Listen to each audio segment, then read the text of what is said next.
Thank you for inviting me. I've had a long love affair with the Greek people and with Greece, and I'm absolutely honored. I'm also honored to occasionally blog for Huffington Post. We all know Ariana Huffington, a great Greek product. So Greek people have a lot to be proud of. I'm also delighted to see so many men here, even though this might be perceived as a feminist speech. And if I say anything if you can't hear me, let me know because my voice is low. I'm Connie Lawn. I'm senior White House correspondent, actually, because I've been there since 1968. I don't get any honors. I don't have the kind of honors that Helen Thomas had, but, you know, I'm old and I keep trying and do my best. My father, a brilliant man, once told me, he said a woman has to hit a home run to make it to first base. This means a woman has to be twice as good as a man to succeed. And I've always remembered that advice, and I've taken it to heart. Another important piece of advice was given to me by a friend who said 90% of his undertakings did not succeed. He succeeded 10% of the time. And I thought that was pretty good. If you're lucky, 10% is pretty good. So the recipients of the Artemis Award have hit more than their share of home runs, and they've succeeded more than 10% of the time, especially Luna, Edie, so many of my friends out here. Now, we all have our stories to tell, and I'm a firm believer that everyone should tell their own unique stories. If you must, self-publish, as I've done. This is really easy, it's really inexpensive, and you should also get on the voracious radio and television circuit. They always need good talkers. Shout out your beliefs from the rooftops, from a soapbox, but get your stories out. Talk about the failures as well as the successes, especially the failures, because that's very important. I think Steve Jobs was indicative of that recently. I'll tell you a bit of my professional stories, but I'll leave out some of the uglier memories. At this stage in my life, I just want to be mellow. I want to be forgiving, appreciate all the good things. When I die, I hope people will remember me as a nice person and not as a raging, bitter old witch, which a lot of people become, especially the women in my profession as they get older. I could tell stories, but I won't. Now, I was always a bit different from the crowd, and I think that served me in good stead. When I was 12, I was the only girl on the boys' baseball team in Long Branch, New Jersey, a very, very tough town. The highlight was hitting a home run off the pitcher, who was the town bully. And the event was covered in the newspapers, and I still carry around a letter I wrote to the New York Times. It's in my pocketbook now. But sadly, my parents panicked and shipped me off to a co-ed sleepaway camp, so that ended my tomboy years. I think that was a shame. But I still yearned to be different. I snuck away for hours at a time devouring books by Ayn Rand. I could never subscribe to her economic theories, but I was hooked by her idealized version of a strong, independent individual. Early in life, I became fascinated with travel and with meeting new people from other countries. I began to travel the world in earnest when I was 18. In fact, one of my first stops was Harvard, where I had the good fortune. It was absolutely fate that I roomed with Edie. That was amazing. Anyway, I traveled. After college, I started my own news bureau.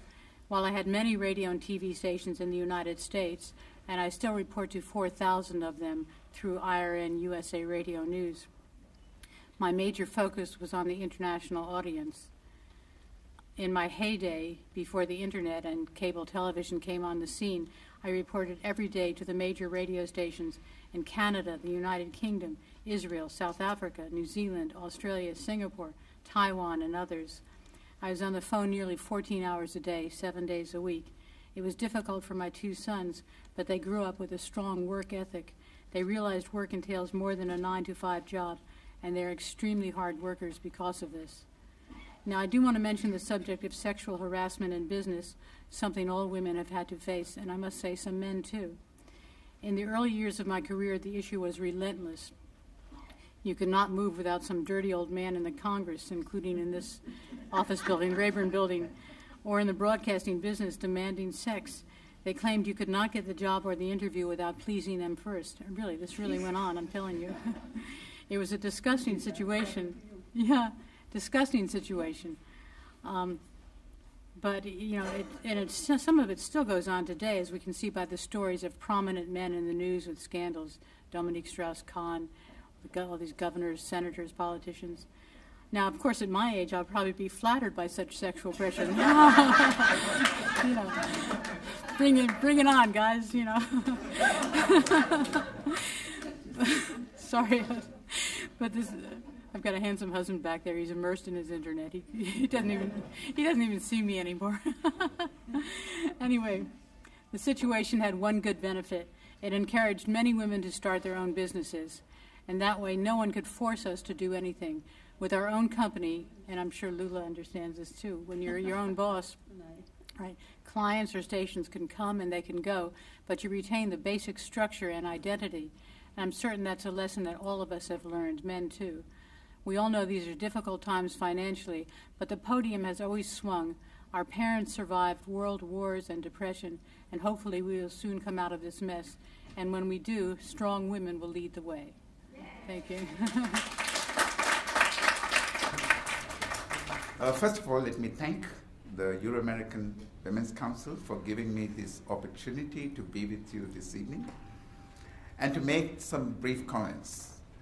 As we have heard, this organization has done wonderful things for its membership and women in general, not only here in New York, so in Washington, but all around the world. We must acknowledge that, and I think it's a wonderful job that they have done.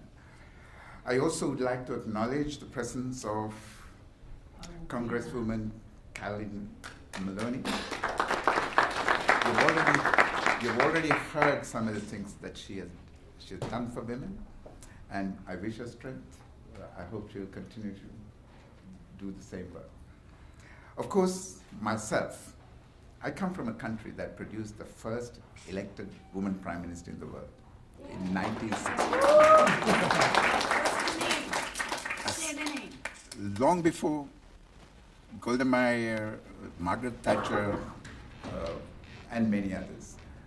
But we pioneered this, and I'm very proud to be with you this evening as a representative of that country. And then, of course, in front of me are women who have done enormous things for society. If I were to start with one, then I wouldn't be able to end my speech tonight. So I acknowledge the work that they have all done also. As an ambassador, I particularly acknowledge the work done by some few in fostering international relations and making the world a better place for all of us. Although the women's movement has scored many victories over the last few decades, there is still a long way to go before they can compliment themselves on their achievements. As the popular saying goes, a woman's work is never done. I would like to wish organizations such as the Euro-American Women's Council much strength as they promote the cause of women. My country, Sri Lanka, has enjoyed universal adult suffrage since 1931, and women have been active in public life since then. In the past 6 decades since independence, they have been effectively integrated as equal partners in shaping the economic, political, and social life of the country. Interestingly, the World Economic Forum's Gender Gap Index for 2010 ranked Sri Lanka 16th in the world in gender egalitarianism, way ahead of the United States, France, Australia, and many other countries. Following independence in 1948, successive governments have been seeking to ensure that the laws in the statute books and rights and freedoms enshrined in the Constitution are proactively translated into equality and justice for women in their everyday lives. The Constitution of Sri Lanka forbids any gender-based discrimination. It also acknowledges that civil and political rights are interlinked with social, cultural, and economic rights, and these reinforce each other. Sri Lanka ratified the Convention on the Elimination of All Forms of Discrimination Against Women as far back as 1981. Ask yourself when your own countries ratified that convention. We also ratified the optional protocol to this convention in 2002. At a time when the realization of the Millennium Development Goals, MDGs, has become an urgent imperative, we have integrated the MDGs into the National Development Agenda. Sri Lanka is on track to reaching most of the MDGs, and some have been achieved already. Among the notable achievements are those relating to equal primary education. The universal primary education net enrollment rate in Sri Lanka has reached 99% for both males and females. The proportion of students entering grade 1 and reaching grade 5 reached almost 100%. The child mortality rate, and that is important for a developing country, is 9.7 infant deaths per 1,000 live births. And this compares very well with the rest of the developing world and with many developed countries. Maternal mortality is just 39.3 deaths per 100,000 live births. These are the lowest in South Asia and compare well with other countries. Access to safe drinking water has reached nearly 85% of all households. Literacy levels are high, with female adult literacy at 97% compared to the male's rate of 98%. It is significant. There is no gender disparity in most of these achievements. In secondary and tertiary education, the proportion of girls to boys exceeds 100%.